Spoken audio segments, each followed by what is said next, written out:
Hi, guys, this is your reader Pamela, and I'm going to continue reading from the book by Mark Twain, A Medieval Romance. Today it's time for chapter 3, which is The Plot Thickens.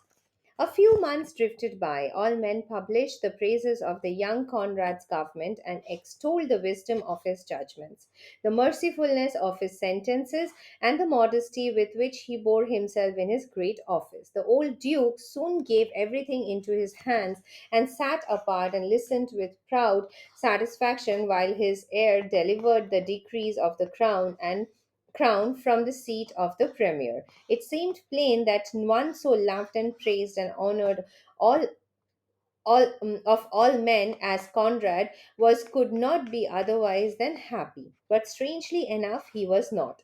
For he saw with dismay that the Princess Constance had begun to love him. The love of the rest of the world was happy fortune for him, but this was freighted with danger. And he saw, moreover, that the delighted Duke had discovered his daughter's passion likewise and was already dreaming of a marriage. Every day, somewhat of the deep sadness that had been in the prince's face faded away. Every day, hope and animation beamed brighter from her eye, and by, even vagrant smile visited the face that had been so troubled. Conrad was appalled.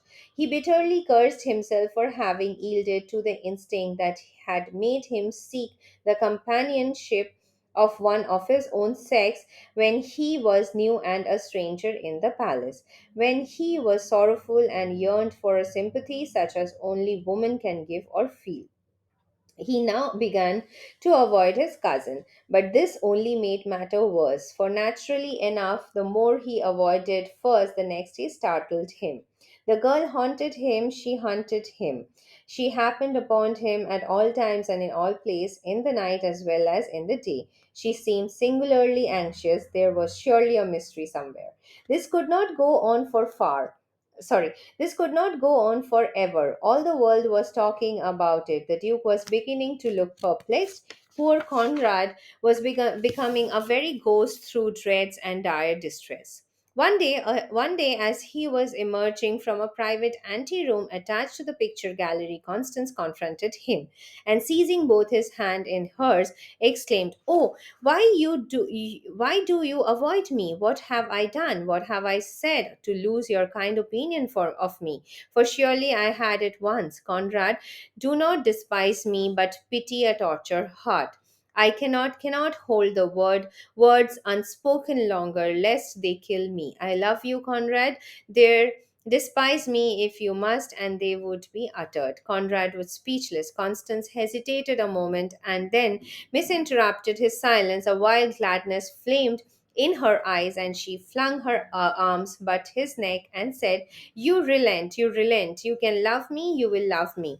Oh, say you will, my own, my worshipped Conrad." Conrad groaned aloud. A sickly pallor overspread his countenance, and he trembled like an aspen. Presently, in desperation, he thrust the poor girl from him and cried, "You know not what you ask, if it is forever ever impossible."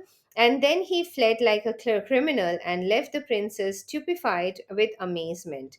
A minute for afterwards, she was crying and sobbing there, and Conrad was crying and sobbing in his chamber. Both were in despair. Both saw ruin staring them in the face. By and by, Constance rose slowly to her feet and moved away, saying, "To think that he was despising my love at the very moment that I thought it was melting his cruel heart. I hate him. He spurned me.